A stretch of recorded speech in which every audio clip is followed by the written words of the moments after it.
दूसरे से भिड़ा पड़ा हुआ है। मिडल ईस्ट में देखो तो 2 महीने से इजराइल और फलस्तीन की जंग चल रही है, और दूसरी साइड देखो तो यूक्रेन और रशिया की जंग खत्म होने का नाम ही नहीं ले रही है।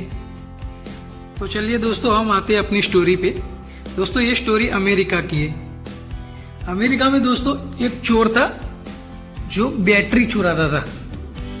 जहां भी देखो वहीं से बैटरी चोर था।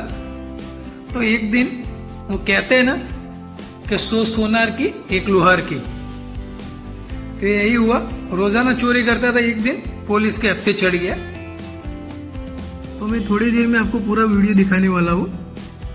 तो पुलिस तो अपने कानून के हिसाब से उसको कोर्ट में लेके आई और जज साहब ने अपना फैसला सुनाया।